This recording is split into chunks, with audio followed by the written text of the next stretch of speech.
Welcome to the Mediate Your Life podcast. I'm your host, John Kinyon. On the show, I guide guests through challenges and conflicts in their personal and work lives, and in their experience of the larger social political world. The Mediate Your Life approach helps people bridge differences and heal divides using principles and processes based in empathic communication, a mediation framework, and mindfulness.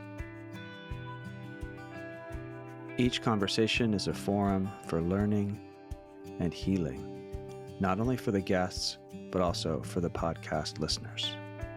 In this episode of the Mediate Your Life podcast, I'm joined by Larry Rosen, a longtime friend and fellow practitioner in the field of conflict resolution. Larry shares insights from his upcoming Enemies Project, a documentary series helping people passionately opposed on different ends of social political issues to see the shared humanity in one another. We explore Larry's concepts of the enemy trance, the enemy dance, and enemy makers, and how understanding these concepts can transform conflicts on both personal and societal levels. We also work with an inner conflict of Larry's, demonstrating Mediate Your Life principles and concepts of the Enemies Project. This episode offers a blend of theory and practice, showing how the same tools that can heal societal divides can also bring peace to our inner and interpersonal worlds. I hope you enjoy. Okay, I'm here with Larry Rosen. Larry, it is so great to have you on this Mediate Your Life podcast. You and I have known each other for about 20 years. In the context of nonviolent communication, you came to one of my practice groups way back, and we've been friends ever since. And just had lots of different connection points through the years. And your work and my work very similar in the mediation world. You came out of an entrepreneurial kind of background, and then after learning nonviolent communication and other things, you've been for, you can say how long exactly, but doing mediation work. You have a legal background, so you're a lawyer, and you combine mediation work and people having legal problems, but also relationship, like divorcing, but other things too, working with business folks and whatnot. So you've been doing that work for a long time, been very successful at that. And now for about 10 years, you've been writing a book, The Enemy Dance, right? The Enemy Dance. And you've now, because of that, you have created a project that you're developing. And we've been talking a lot about that project. And that's kind of the context of you coming on here for us to talk about the project together, and hopefully to reach people that might be interested in being part of it, or at least viewing it when it starts to come out. But even to be part of it, you're looking for people still to be participants in this project. And I'm just happy to us to talk about it so we can get the word out. And I think it'll be all that we're going to talk about today. So how about in your words, you can say a little about your background and how you got to where you are now. Then we'll talk about the project, and then we'll also get into maybe a personal conflict you're experiencing around it all, and do a little journey together through that. So anyways, Larry, welcome. And if you want to start with your journey to get to this point. Thank you, John. Firstly, and I know this isn't what you asked, it is good to see you, and good to see you in this context. And I've always said you have a good radio voice. So I'll go back to when I started practicing as an attorney, and I'll say that I graduated a long time ago from UCLA, and I worked at a big firm, and I didn't really like it. It wasn't important work to me. I was pretty good at school, but being an attorney was kind of like, why do I care about these companies? And it just wasn't a match for me. And I left the practice, and I founded a startup, and it didn't succeed. And I ultimately decided I wanted to come back to the law, but practice in a way that was meaningful to me. And a friend of mine suggested mediation, and I said, I don't think that's right for me. And I went to a training, and I didn't like it. It seemed to me fairly superficial, and why would I want to work on other people's problems? And And then someone at the training said, "Why don't you go to an NVC training? That sounds like something you might be interested in." I had no NVC training. And I went to an IIT right away. I had no training, which is an international training. I think it's a 10 or 11 or 9-day intensive. I don't remember exactly, but it was life transforming. I felt like Marshall Rosenberg was speaking a language that I didn't know I was trying to speak myself. And it answered so many questions. I think a lot of people nibble around the edges themselves before they come to a presentation of kind of a needs-based approach to life. And anyway, it was fantastic. And as soon as I got out, I said, I'm going to practice mediation in the law, doing NVC type work. Marshall put me in touch with Ike, who you know well, and Ike is also an attorney, and he was quite encouraging. And I just hung out a digital shingle, put up a philosophy which was about using conflict not to better relationships, but to use understanding as a means of resolving conflict. So the goal wasn't to improve relationships like therapy might be, but it was certainly a byproduct. And using understanding as Marshall had taught it to resolve conflict or to resolve legal issues was really interesting to me. And over the years, I developed the practice. Right away, I was pretty busy because not a lot of attorneys were promising or suggesting that you might get through a legal conflict in a way that you're connected to each other, or if you don't like that language where both of your needs are met, or if you don't like that language where you're friends at the end of it, where you rebuild health. And so that's what my practice became about. And I practiced for a lot of years. I've practiced in doing mediation in a variety of contexts for a lot of years. And the contexts are where there's a legal issue and a personal relationship, a longstanding personal relationship. So there is divorce work and family law work. There's also when the founders or principals of a business can't seem to resolve their issues, and as a result, they may face legal challenges with each other. And the third big area is inheritance, or families who are fighting over money. And in all these cases, the issues are pretty similar from my perspective. It's people who know each other really well. And if they had not had the personal unraveling, they'd be able to solve their problems, no problem. So they really need me or someone like me, not just to help them solve their legal problems, but to restore the relationship a little bit so that they can solve their problems well. And so I've been doing that, as I said, for 20 years. And about 10 years into it, I started writing a book. At the time, it was called something else, and it's got to the point where I feel like it's ready to be published. And it's called The Enemy Dance. And essentially, it's the story of what happens in a society when it becomes overrun with tribalism. Does it always descend toward war, or is there a way for it to restore health? And it focuses on a boy. His name is Akbar. It takes place in 500 years ago in this region called the Himalaya, which is this fictitious mountain range similar to the Himalaya. And he is born Muslim. And it's an area where Muslims, Hindus, and Buddhists are perpetually at war, have been since before anyone can remember. And he is born Muslim and grows up in a Hindu village. And everybody essentially rejects him. He has no friends, has an extremely difficult life, and he has this thought that if he can create friends from enemies, that maybe he can figure out how to make peace in the region and he will be accepted. And so will this woman who takes care of him, who he calls grandmother. And so it's the story of whether he and a group of others who are attracted to his mission can make any changes. Can they actually affect society that is riven by tribalism? It's pretty much everything I've learned over the last 20 years. And I won't answer the question of whether people can do that, but speaking to me now, you probably have an idea of what I think. While I was writing it, in the last few years, I talked with a lot of people about a project that I wanted to do. And I said, I'm going to wait until I finish writing the book, but it's a really important project.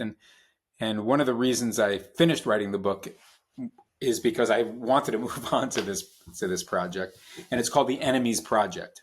The Enemies Project is a documentary series. It's being filmed for a documentary where I take two individuals who are dramatically politically opposed or passionately opposed in some way, and I work with them for an afternoon, a day. So examples might be BLM and MAGA, Israeli Gazan, pro-life, pro-choice. So there are about a dozen different pairings, and I work with each for an afternoon, a day.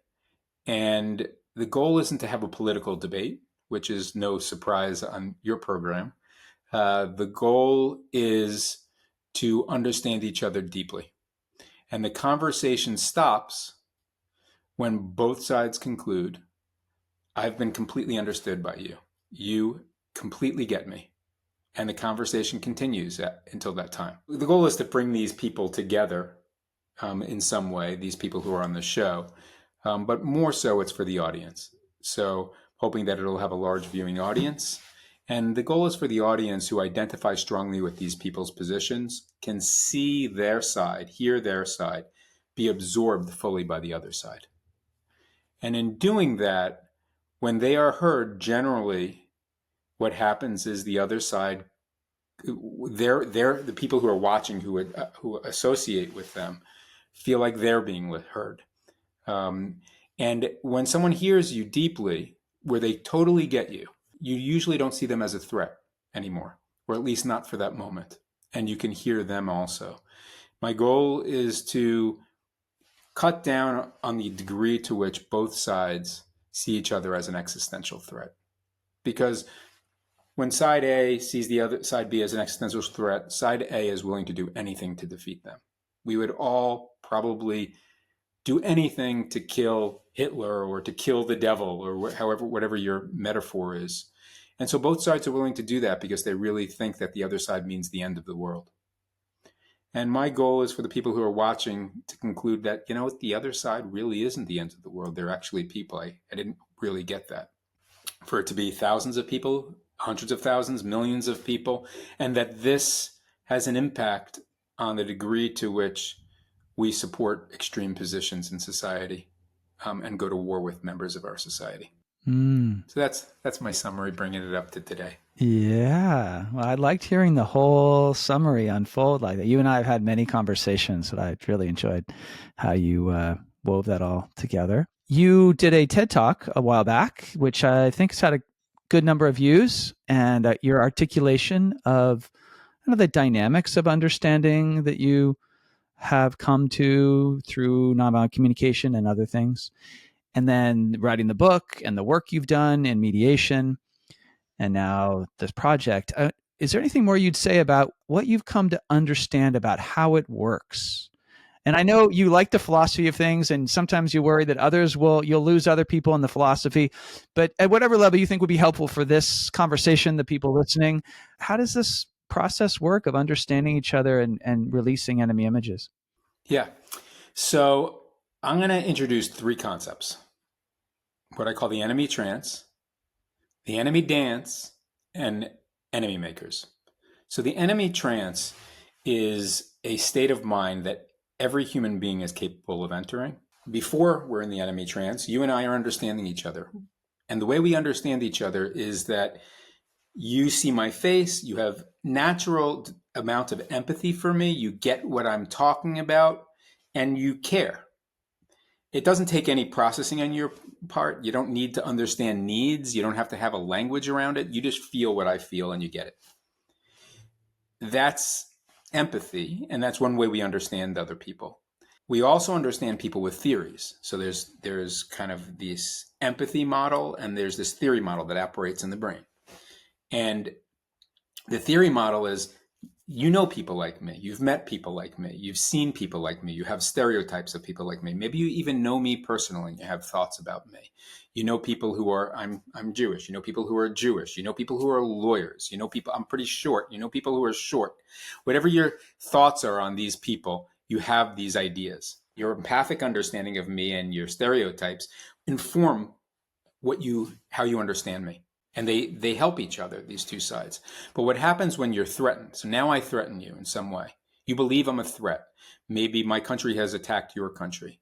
Or maybe I'm coming after your job, or you think I might, or some other type of threat that I represent. It's natural for you to no longer feel anything for me. The empathy in your brain shuts down. And the reason that's natural and adaptive is because if it didn't shut down, you would not be able to protect yourself against threats. You'd care about me, which would be a bad thing when I'm threatening you. So it shuts down. Empathy shuts down. But what doesn't shut down is theory. And so when you don't know that your empathy is shut down, and all you're doing now is to understand me, you have theories about short Jewish guys. You can't feel me in any way. And what I realized in mediation is that almost all of my clients, when it came to the other side, didn't really understand them. It was very confusing to me. So it's really clear that when somebody is threatening you and empathy shuts down, you're willing to hurt them. That's a problem. That creates some kind of conflict because you're now willing to hurt them. But what's not clear is what I call intention error. Empathy is not just used to care for people. It's used to understand people. And so what happens all the time is that when I threaten you, you can no longer understand my intentions. And I noticed that all of my clients thought the other side's intentions were that the other side wants to hurt me. That's their goal. The other side wants to control me. That's their goal. Or the other side is just evil. It was these three things over and over again, no matter the context. And me as the mediator would look and say, that's obviously inaccurate. They want something for themselves. It's not that they want to hurt you. That's not their goal. They don't want to control you. That's not their goal. Those are means to their end. But the person who believed they were threatened could not understand that at all. And that's what I call the enemy trance. A person has this transformation where empathy is shut down and they can, not only are they willing to hurt the other person because they don't care about them anymore, but the bigger problem is they no longer understand them at all. And they believe the other person is basically evil, trying to get them. That's what they want. And at that point, when the enemy trance takes hold, people are willing to do whatever it takes to defeat that evil. And that happens in personal relationships when a person is a repeated threat to you, and it happens on a societal level. So that's the enemy trance, which from my standpoint is the basis of war. It's a switch in the brain. And we go from being empathic to perceiving threat and no longer being empathic and then not understanding the other side. And as a result, we are willing to hurt them. We completely misunderstand them. We cannot predict what the outcomes are. So for example, I might predict, well, I'm going to attack your people and scare the heck out of you. And that's going to stop you. I can't get inside of you and realize, no, what's really going to happen is I'm going to inspire all of your people to attack me again because empathy is shut down. That's why countries and people make such ridiculous errors from the outside, strategic errors, because they're not feeling the other side. So that's the enemy trance. And the basic human psychology that I've recognized is responsible for personal war and really societal war. But what happens when a person is in the enemy trance is that they want more than anything else for others to join their cause because they are at war. If you and I have this conflict and I'm in the enemy trance, I believe you're evil and I'm at war. And I want others to join my side. And this becomes what I call the enemy dance, where I am trying to convince everyone and anyone to join me in this little war. It could be a personal war where I'm telling all my friends, oh, John said this thing about me. Can you believe him? Where I'm really working it. And I'm authentic because I think you're a really bad guy, but I'm really working it to try to get people to turn on you. I'm speaking to people to know that I'm safe. And this happens at a societal level where, oh my gosh, those Republicans, they're terrible. Can you believe them? That's what people are saying, that people are saying to each other. They're under threat, or they believe they're under threat. And so they're speaking to their friends about it. And when people start to join together in this kind of uniformity of belief, and particularly if they don't believe they can step out of the belief structure, because then people start to come down on them, it becomes the enemy dance. And two sides are dancing this dance. Everybody's infected with this enemy trance, every individual, and everybody's dancing this dance, the two sides against each other. And they can't see it. They don't know they're in the trance. They believe the other side is evil, and the other side believes they're evil. They can't understand each other's intentions, and that's where I believe we are in society. And one more piece that I'll add, which I think is critical to understand it, is enemy makers. An enemy maker, in my definition, is somebody who profits financially or politically from the creation of enemies. So there are many media who profit from creating division. And I'm not saying that their motivations are bad, but if you look at MSNBC's ratings, they go up when Trump is coming back. Mm-hmm. And Fox's ratings go up when the Democrats appear to be a threat. And they have both financial incentives, and also people sincerely believe that the other side is a threat, and that those people are hired because their ratings are good. And so there are enemy makers in media, and then there are also enemy makers politically who create the threat perception, because what history shows and what research shows is that people will choose the most extreme leader if they believe they're under threat. Mm-hmm. So when you're under threat, you choose the leader who, in other contexts, you wouldn't really like. You wouldn't be friends with.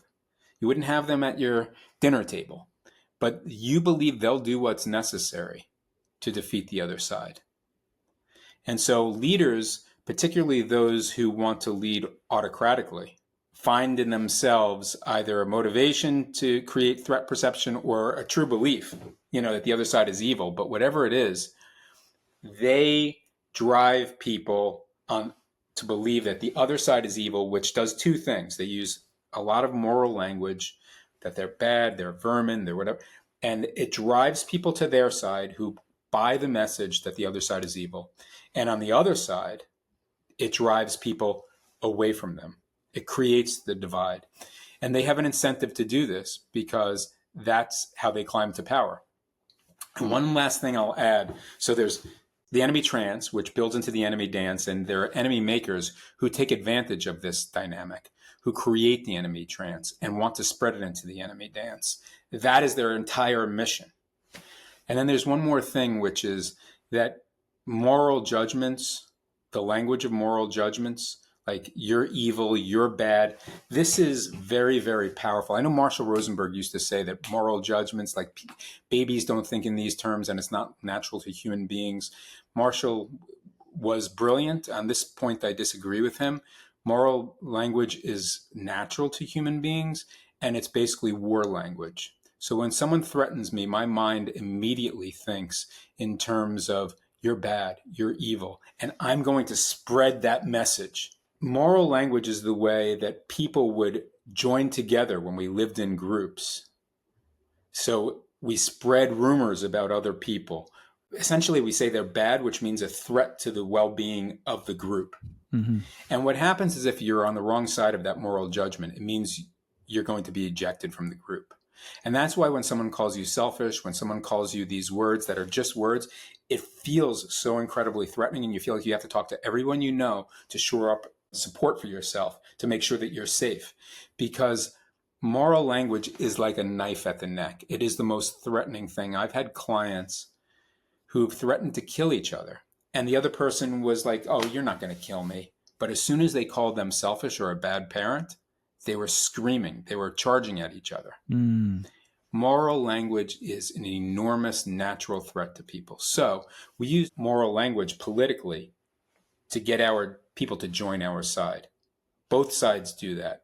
And it's really effective in terms of mobilization because you create the perception that they're a threat. But the thing that's new in our society that didn't exist throughout history is that the things I say to my side now, when I'm having a talk with all the people who I'm trying to galvanize support for me and my cause, those are played to the other side because everything is recorded. And it's played by the media on the other side. And it is a threat to the other side. When they hear, Hillary Clinton call the other people deplorables, they'll play that all the time because they know that that's going to be the biggest threat to people. And so what that statement did is it probably galvanized support on her own side, but it also galvanized the other side. How dare they? How dare those elites judge us like this, right? It is perceived to be a deep threat. And so in society today, when we try to mobilize our side, when enemy makers try to mobilize their side, that gets played immediately to the other side and over again, because the other side knows that it's going to increase their power as well. And so you have enemy makers on both sides who are amplifying the messages and escalating. And so we find ourselves in this terrible situation built on the very base of enemy trance, that there's this switch in the human brain, which when we perceive threat, empathy shuts down. When empathy shuts down, we'll hurt the other person, but more so we'll misunderstand them. And that's the job of enemy makers, to create threat perception so that they will be followed, and so will believe the other side is evil. That's their motivation. They're evil. That's the whole little spiel. That's my philosophy, what I believe I've learned over time. And I know it's not really related to nonviolent communication in that way, but it does grow out of it in some ways. But what I found was, when I first was writing the book, I didn't understand these dynamics. And these are really powerful dynamics that have been kind of taught to me through the last, 8 years or so. As you said, it's so resonant with the time that we're in. And we're in a time where technology is incredible, that spreads and amplifies these things. And also, of course, the technology of violence and what we do to each other when we feel threatened, right? So we're at a time in history where these dynamics are incredibly dangerous, right? To the way they scale up incredibly. Yeah. It is. It's really it's geometric. It's exponential, the degree to which they scale up and quickly. And the only way I can think to stop them, because I believe the crux is threat perception, is to show people that those ordinary people on the other side are not a threat. Mm-hmm. Yeah. That's where it all starts. And so that's where the switch can be turned. Yeah. I want to dig into that a little bit. And I just, again, you and I've talked about this many times, but I'm loving just right now how you're articulating it, putting it all together. And I'm so happy for people listening that they're going to get to hear this from you. Cause I find the way, and I've always, ever since we've known each other, and especially as you've gotten more and more into what you're describing in the book but even your work and my work, and we have these conversations, and the way you can articulate that, is really powerful to me. I love the way your mind works and how you're articulating these things. So this is really fun. I always have the concern, as you know, that I'm a little bit more philosophical sometimes than resonates with people. I hope I'm drawing the line in the right place. I think maybe you've, by all your experimenting with the philosophy and articulating it, we'll see how people respond to this episode. But I think you found a way to talk about it that just makes so much sense. It just seems to yes, we're seeing it happening in the world, and it's that's what's going on, isn't it? Oh my God. And you're saying in a pretty, I think pretty, able to follow what you're saying pretty well. You figured out how to say it that just is not overly complex. So, but I do want to go back to this, where you started, really, the enemy trance, and just to underscore maybe what you're saying, that there's these two parts of our brain in a way, right? You could even relate it to the classic kind of right brain, left brain, although maybe neuroscience tells us it works a little more complex than that. But essentially, the part of our brain that's analytical and the part of our brain that's very relational and holistic. Yeah.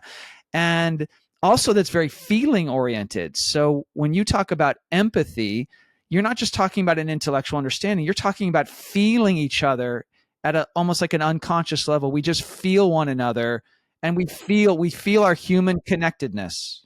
Yeah, I'm talking about what scientists call effective empathy. There's effective empathy, and there's intellectual or cognitive empathy. And I'm talking about effective empathy, where you just feel it, right? If I fall down and I'm on the ground, I'm hurt. And to some extent, you're hurting as well. That's how you know I'm hurt. Yeah, right. And that you said it's natural. That's just built into us to feel emotionally each other at that empathic level, and also to have a theoretical, analytical, intellectual understanding of one another, and have theories about one another. And they work together. When those are working together, then we're connected naturally. And we don't fall for, like, we have these theories which correct our natural empathy, they're both very, very useful. One learns the lessons of other people, essentially, the theory part, broad context where we learn all these societal lessons. And the other is just, what would I feel in your situation?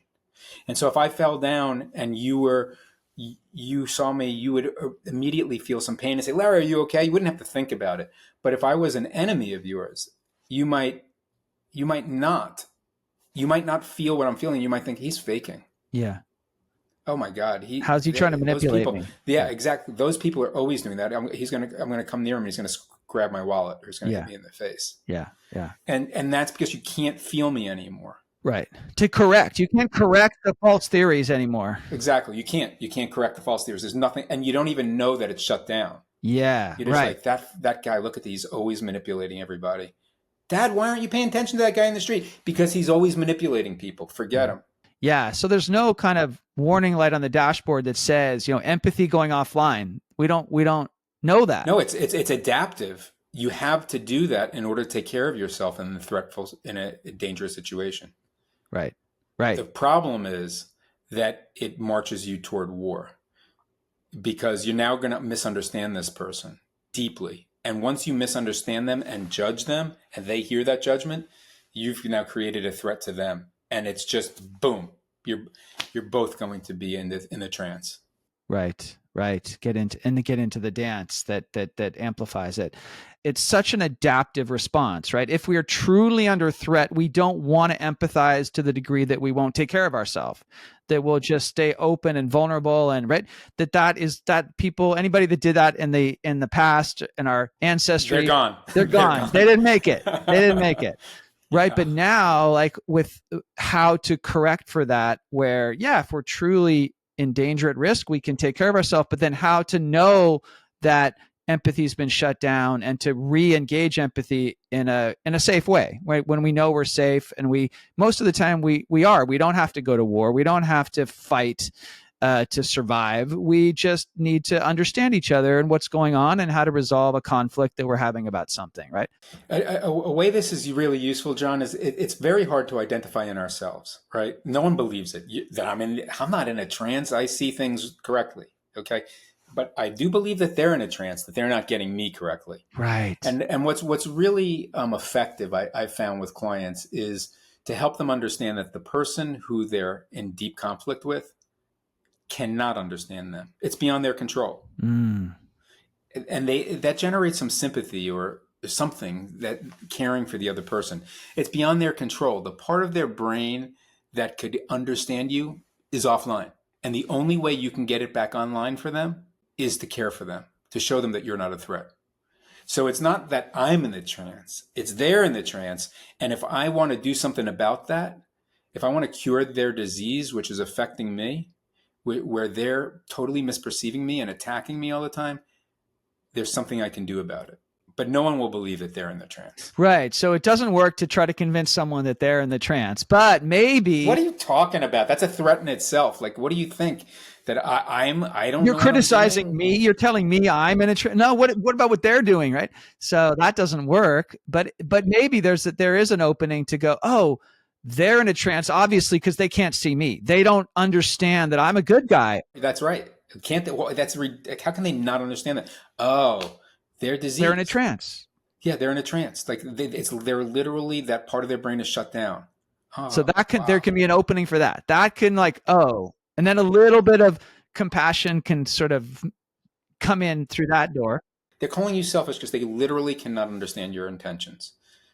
That the part which would understand you is gone.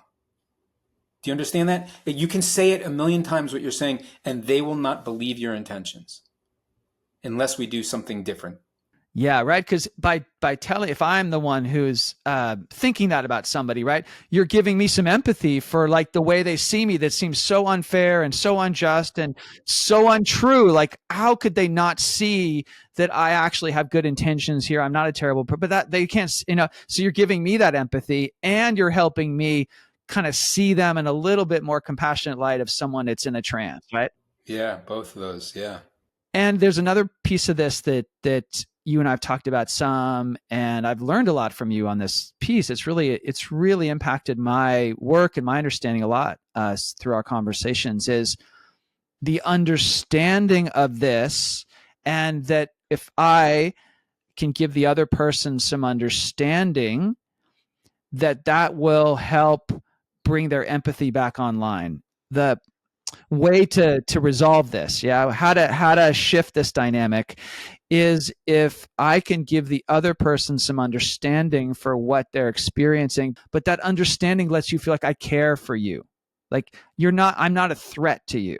By showing you I'm trying to understand, can you say more about that? The care, how the care and the understanding go together. There are a lot of different ways to communicate that you're not a threat to me, or I'm not a threat to you. We have this really deep conflict where you're a neighbor, we're in dispute about your cherries falling on my patio, which you never clean, you never trim your tree, and I'm really pissed off. You don't want to hear about it because the fence fell down and I didn't contribute to it last year, something like that. And so we both think the other person's just a real jerk. And I know that you've been telling neighbors about me, Mm-hmm. like saying that I'm really, I'm not what they think I am, and it's gotten back to me. There are many different ways that I can care about you. It's not only through understanding, right? I can rebuild the fence. I can start to work on the garden on your side of that only you can see from your side. There's so many different ways that I can do this subtly, but the most direct and easy way, most of the time, to communicate that I'm not a threat to you is to understand you deeply. Because you've been fighting for years for me to understand you. And one of the things you've been reacting to is the belief that I have this negative view of you, which is so threatening to you. And so me understanding you at a very deep level, trying to understand you and actually succeeding, the trying gets some credit, but the succeeding also gets credit, communicates to you that I'm not a threat. Because, one way to think about it, and I don't remember where I read this, but I do believe it, is that understanding is secret love. It's not suspected as love. It's not suspected as giving to the other person, but that's exactly what it is. It's a huge gift to the other person. And so that's a very direct way and an easy way to turn down the threat level. And then they can see me. Yeah. And that's how understanding from my belief is related to threat perception. Yeah. Oh, I love that. Understanding is secret love. That's beautiful. Or And listening. Yeah, it's the right, secret love. right. Real deep insight that I'm getting from you is that it's the love that transforms. And that's almost like cliched, right? But you because of how you've constructed this, it's really makes so much sense that that's what breaks the trance. Love is what breaks the trance ultimately, right? Feeling cared about, feeling like you matter to each other, that dispels the trance. That is right. Except that when I said empathy is, or understanding is a secret form of love, I just would say it as a snippet and move on, because very often people don't want to believe that they're being loved by somebody else, right? That in itself is threatening. But as between us, who's talking about the theory Talking of it, about it, the theory, yeah. yes, that is what I would say it is. But or in another way, it's communicating that you're not being judged by me anymore. And so that threat is going away. And if I understand you, I'm probably not going to hurt you. That's probably, that's pretty deep inside of you. You know that when people deeply understand you, they're not going to hurt you. Right. That interconnectedness of threat, understanding, and care, a sense that there's care and therefore not going to be harmed. How that all the tight connection between those things. Yeah. And the enemy maker's role is to undo all of that or to create threat perception. And so, in society, there's this constant drumbeat from certain people, certain forces, economic, political, that want you to believe that you're under threat. And so, it's my job and your job in our own ways. You have your own model as well, but in my model, that's what you and I are doing, is trying to undo threat perception. Right. Yeah. Because that shuts down our ability to feel each other, basically, to correct the theories, and the moralistic language that creates so much sense of danger, and the way that gets used for political and economic purposes. Yeah. Wow. So I just love the elegance of this, and it just seems so true, really. And so hopefully it just becomes a more general understanding out in the world that this is what happens, and then it can get counteracted in all kinds of ways, right? Can we shift to the project, and then taking a personal maybe feeling of conflict in you around a piece of that, sharing something that's a bit of a challenge, we walk through it together. It can be a really nice experience for the audience of you, but also of like a modeling of how these kind of things work. But yeah, do you want to say anything more about your project, and then transitioning into something personal? Well, the project begins to film in a couple of weeks. Studio in Emeryville, which is in the Bay Area. And we will have episodes up on YouTube within a couple of weeks of each being shot. So probably within a month, 5 weeks from now, they will start going up. And I plan to we'll see exactly what happens, but I plan to do one per week for many months, and to cover lots of different political issues. And all the pieces have come together. This for me, as John, people who see us think, well, I'm a mediator, and John, you're a guy who talks about understanding, and that's what we do. But there are a million other pieces to what we do as well, because our roles are pretty entrepreneurial. And so for me, this has been a kind of a complex undertaking. It's not just me sitting there in session with these people and doing what I do, but there's been the finding of the people, enough people for 30 different pairings. And so far, I don't have all the people. I have about a dozen on the left and a dozen on the right, who I'd say are good pairings. And so I'm still looking for, over the next few months, about 15 more on each side. And there's been, all of the other pieces of putting together a documentary. So a lot of pieces are coming together, and it's been exciting, and it's also a lot of work. The crux of it is finding the right people. In one way, that's why I'm here on your show, because I'm always looking for more people. Mm-hmm. I mean, basically, the characteristic that's most important is that you're politically passionate, and also that you believe your side is right, even if you don't believe in wrong and right. And then I know a lot of your viewers would say, well, I understand that wrong and right may be constructed. I think internally, Mm-hmm. wrong and right is very natural to us, even if we deconstruct it. Right. And so I'm looking for people who are extremely passionate on certain political issues, and are really believe that the other side is wrong, on the wrong side of history, let's say, but are really not in the right. And so that combination. And then for me, the other piece for recruiting is to find people who are fairly charismatic. I've been going to lots of different places to find people. I've gone on lots of walks with Bay Area Republicans, and this week, tomorrow, in fact, I'm speaking at the Silicon Valley Liberty Forum, which is essentially Republicans. I've gone to MAGA rallies. That's all on the right, and I've got a pretty good welcome there. And on the left, it's been a little bit harder for me to find access, because I'm in the Bay Area, and in the Bay Area, because people on the right are a minority, they kind of group together and they have events together where lots and lots of Republicans go. And so it's easy to find access and to find people who run those, that want me to speak to their folks. And so I've had pretty good access. On the left, it's really fractured, because there's the vast majority of people in the Bay Area are on the left. And so it's harder for me to find, like, oh, there's an event where there's going to be 300 Democrats who are or people on progressives, and they're going to welcome me in that.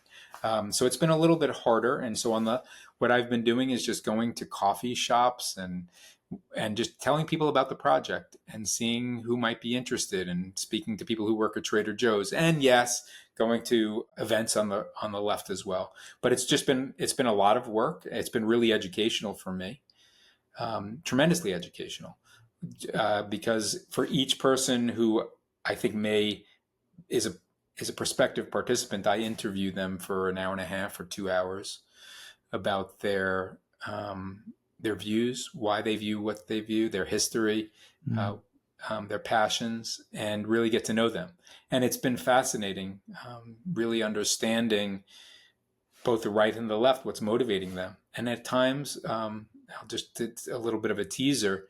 It's very often hard to know who's on the right and who's on the left because their views are so similar. It's just that they view the other side as completely evil or completely dumb or naive or hoodwinked. Yeah, yeah. At the end of our conversation, we'll do even more of a invitation for people to reach out to you to if they're interested in this. And now that you've explained even more about how it works and what you're doing, is there some part of a conflict you're experiencing around the project or just in your life that we could use to almost like demonstrate this, but from your own personal life in a way, and just kind of walk through a process together? Yeah, I'd say that if it involves the project, one challenge that I'm having is I want to be completely calm when doing these.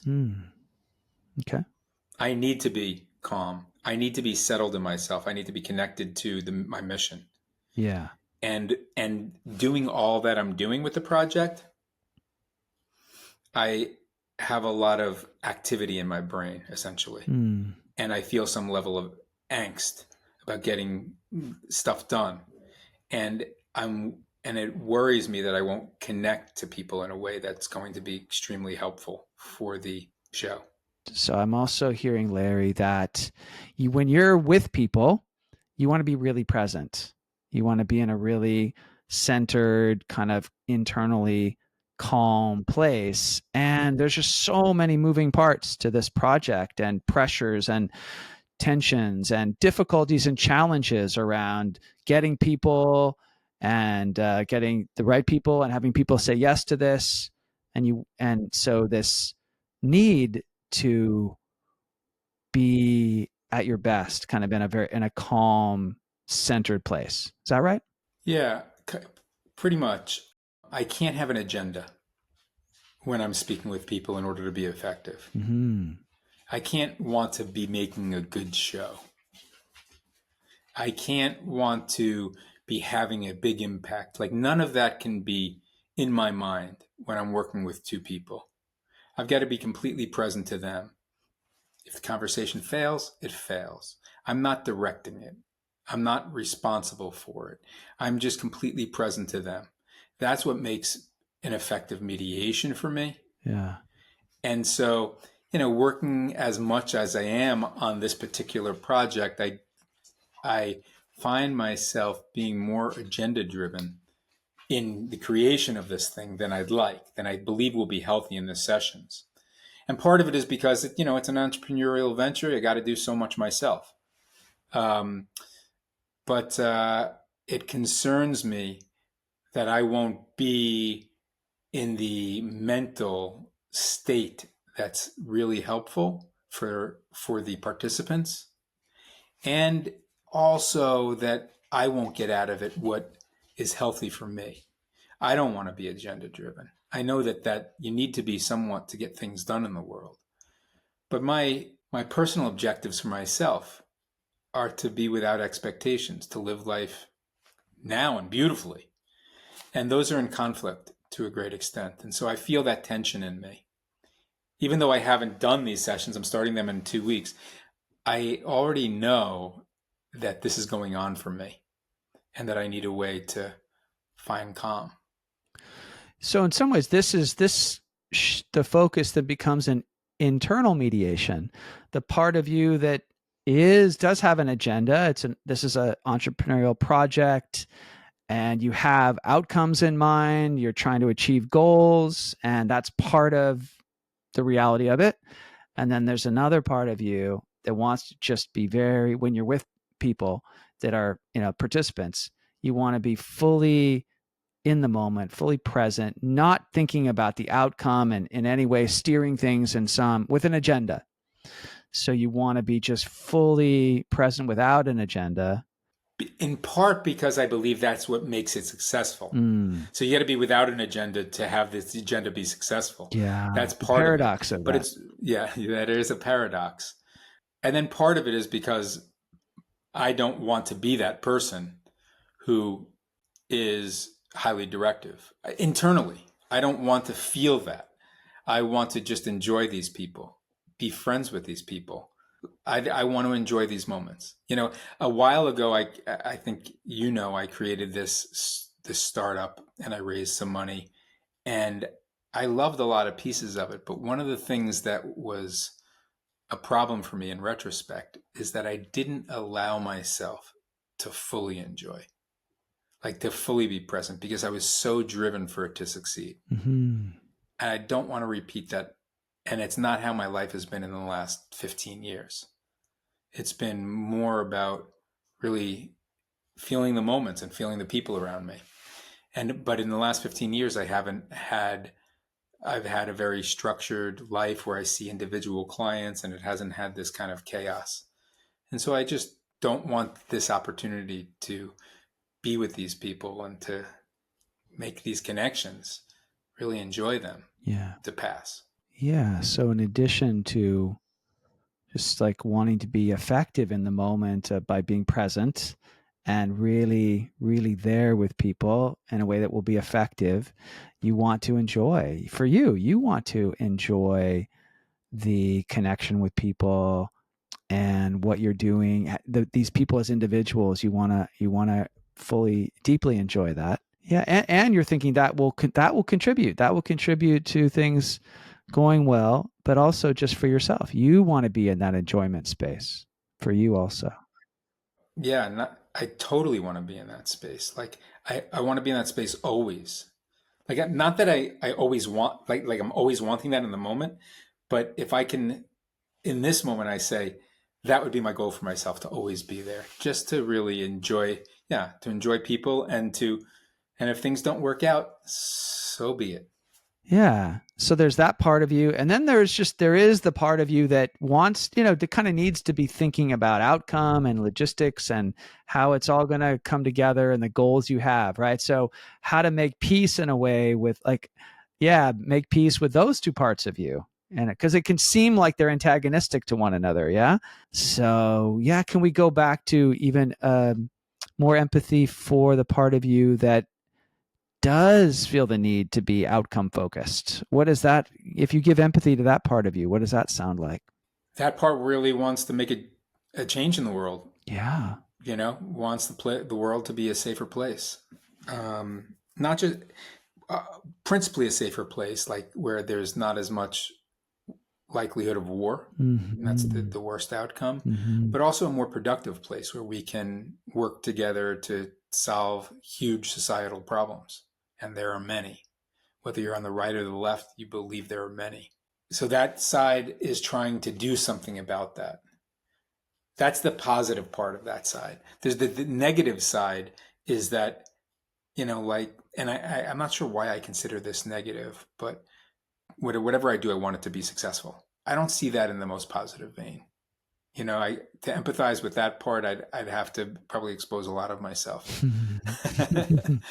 Like the piece about wanting to make a contribution, great. The piece about me wanting to be successful at what I do, there are so many components to that. And I'm just going to say it's been helpful in my life, and it's also been challenging at times. Yeah.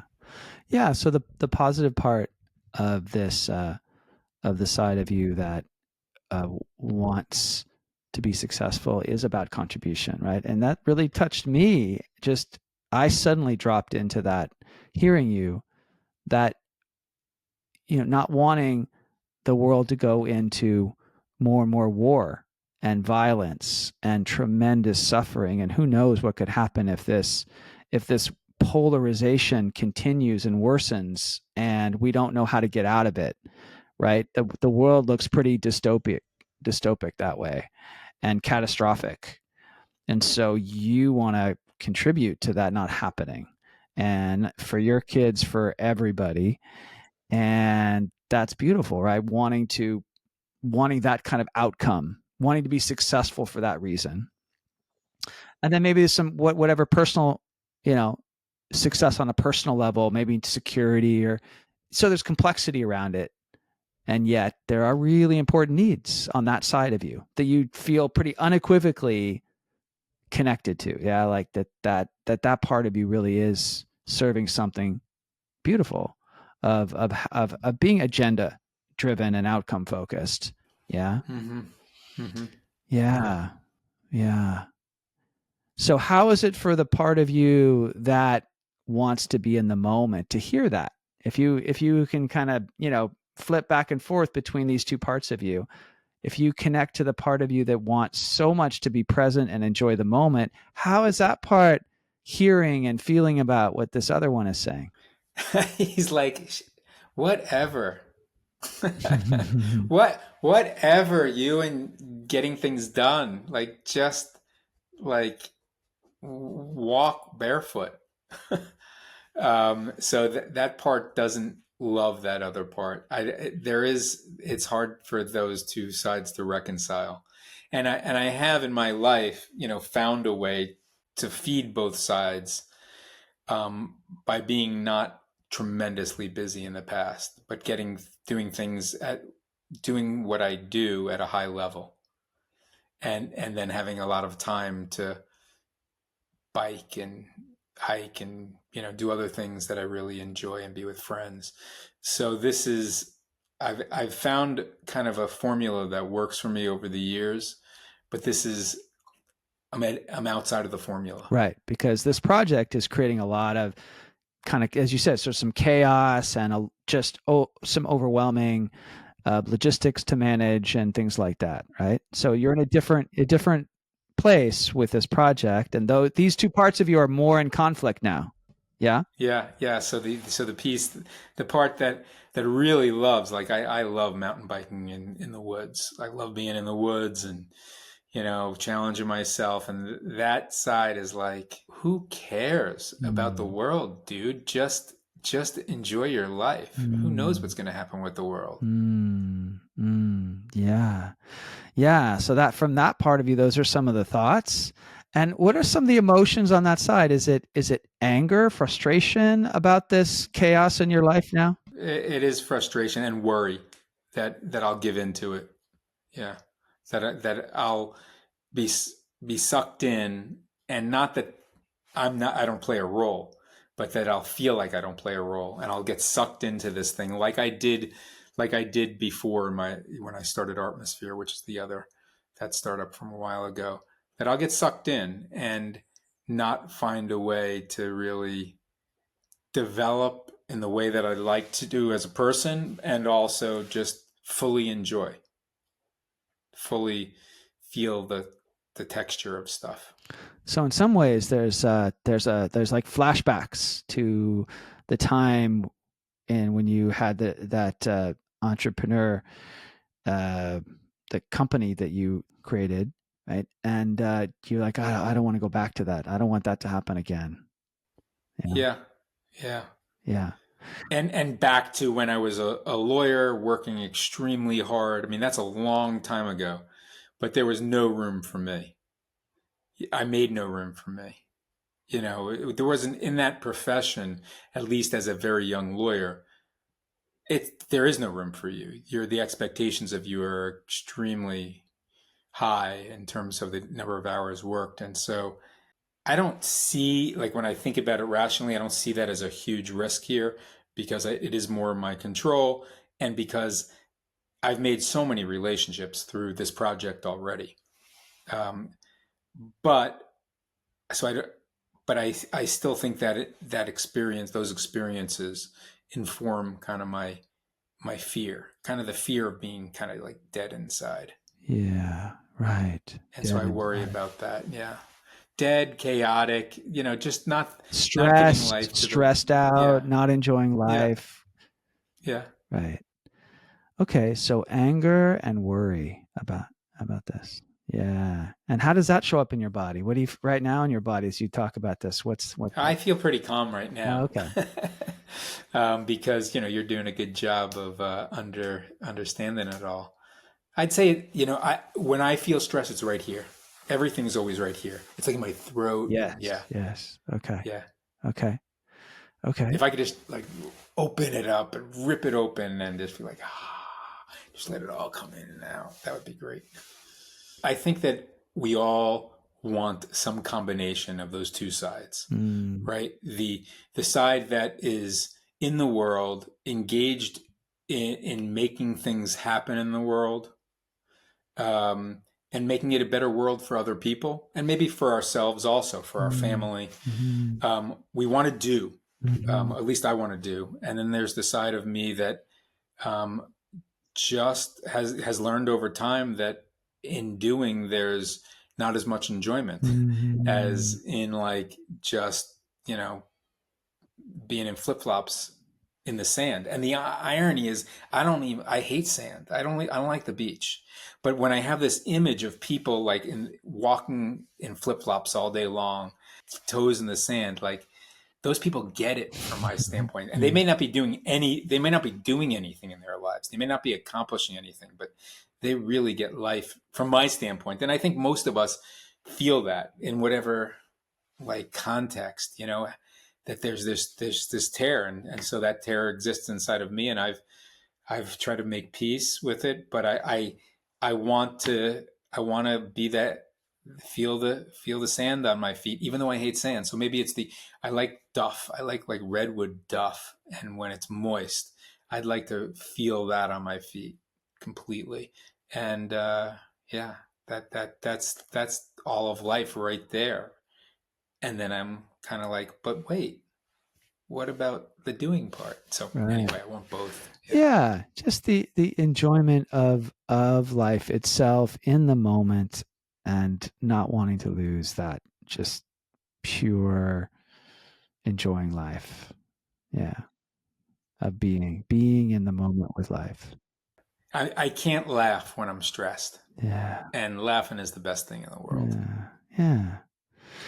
Okay. So from the part of you that can hold the part of you that so longs for that present moment enjoyment of life and feeling the I don't know, fulfillment of that and the beauty of that and richness of life, right? And then holding from this maybe the mediator part of you that can hold the side of you that wants to contribute to the world being better and not destroyed or right however you would articulate that but in this moment but just as you hold both just from that place that can hold both yeah that can hold both of you and see the important needs that both sides of you are meeting the doing and accomplishing and achieving and succeeding for to contribute to what you really want for the world and the part of you wants to really be in the moment and enjoy. If you hold both of those right now in this moment with me, kind of being with you, how is that? Just to hold both of them together, being the mediator part of you. It's good because I feel like there's a way that I can be in this project and be kind of more true to myself. I don't know if that's the right phrase, but more grounded in myself. At least that's the way I want to be. But I do think that requires of me when I feel that I cut my expectations a little bit of how many shows I do and how quickly I get them out and how quickly I want to have an impact. And that part of what's driving the stress I recognize in that moment is the schedule. Yeah, the timing, the Yeah, and I'm urgency. not sure why I have this, or like the urgency doesn't help anybody. Like I think, oh, the world sucks now. I got to do something now.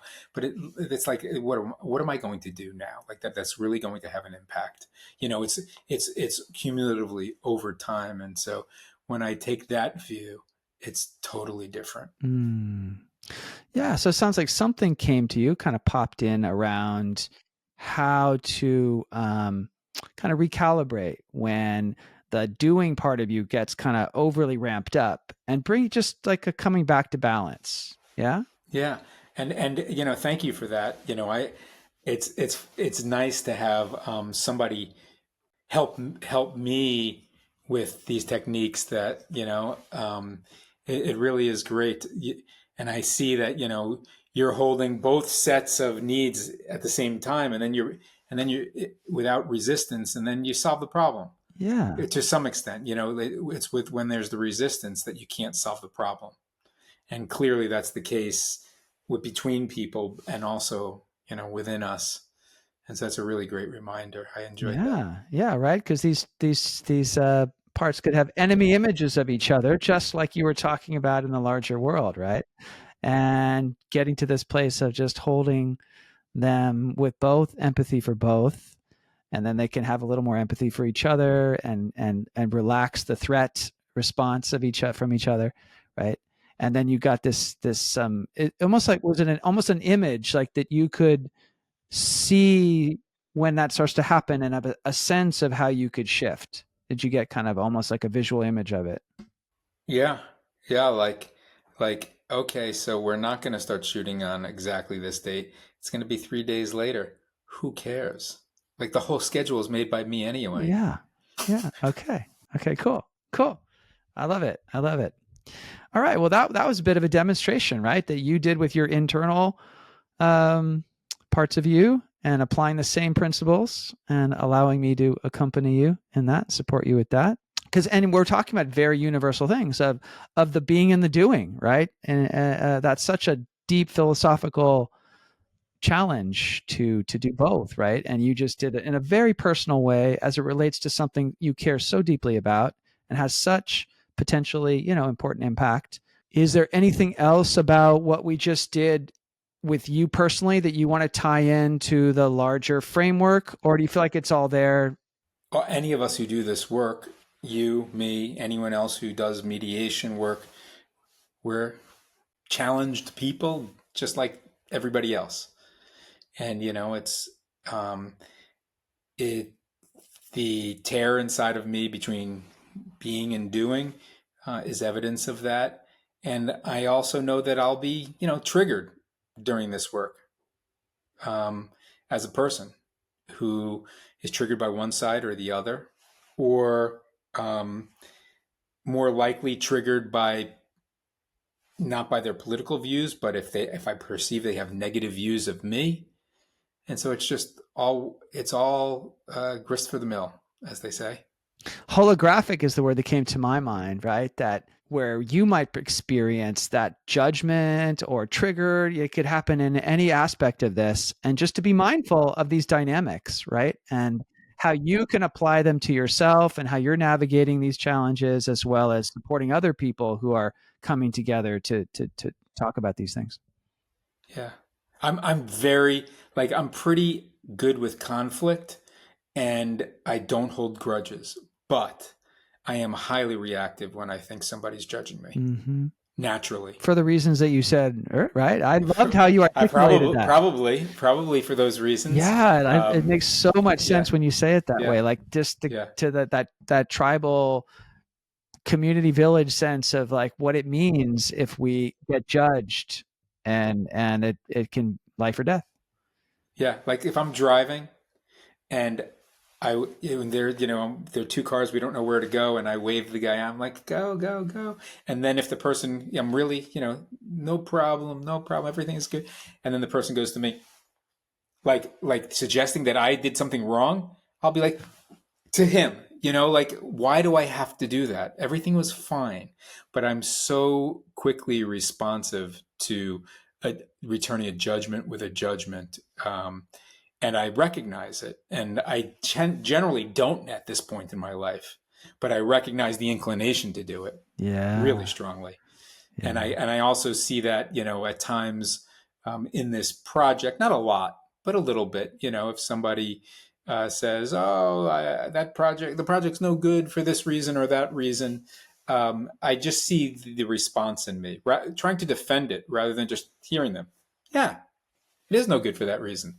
Or I get where you're coming from. So there's just work for me also. Yeah. Well, for all of us, right? All of us and our experience, that part of us that experiences threat about it, right? Yeah. Right. And then exactly. has the big response. So, okay. Well, this was you talking trash about me. I'm going to talk trash about you. right. That's how it works. That's the trance. Yeah. Yeah. Okay. Well, let's start to wrap up. And is there anything else you want to say? You did talk already about, details about the project and how you're looking for more people, and any other invitation you want to extend to people to if they're interested in being part of this in some way. Yes. Or supporting it in some way. The main type of support that I would like, if people are interested, is participation. If they know somebody who is politically passionate and believes they're in the right, to encourage them to participate, because it's a gift to the world. From my perspective, it's what the world needs. And the more people I interview, the more I learn. Interview for prospective participant spots. And also, these people could be great matches. So I really need that help. If you want to see a project like this in the world, please refer people to me, or participate yourself. That would be fantastic. The way you reach out to me is you can go to the website, which is enemiesproject.org, enemiesproject.org, and you can read a bunch of things about the project there. But you can also send me a message through the website, where prospective participants are asked to send a message, or you can email me directly at larry@enemiesproject.org. Second way is that when it comes out, to watch it and to refer people to it. So that's the second way. And I'm not making any call for donations at this point, but I probably will ultimately, because this is a nonprofit venture. I'm not making money at it, and I'm putting a lot of time and expense into it. But at this stage, I haven't figured out exactly how I'd like to attract those donations. So participation and proliferation, let's just say. Yeah. Yeah.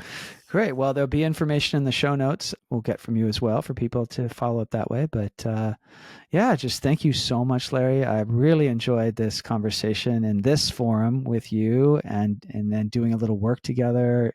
We've done different things together, but it felt really nice. Oh, you've done a bunch. You've helped me in my life. And yeah. But this one, I don't know, something about what we did today, really appreciated it. And just your appreciation of your time and what you're doing with this project. I feel very connected to the way, as you articulate the problem, and this, how you're bringing together people and showing an audience what it could be like to create understanding and a sense of the threat going down, and that sense of just dismantling these dynamics that are so ancient inside of us. So I just huge appreciation to you doing this work in the world, and you're devoting so much of yourself to it. So big and right back at you, John. Yeah, thanks. Indeed. Okay, Larry. Well, we'll follow up, and thank you again for today.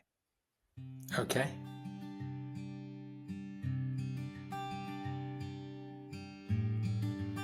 Thank you for listening to today's conversation. If you enjoyed this episode, I invite you to subscribe to the Mediate Your Life podcast and follow me on LinkedIn and Instagram at John Kinyon. You can also download the Mediate Your Life app to practice these principles in your own life. With love, empathy, and care, I'm John Kinyon. Thank you for listening.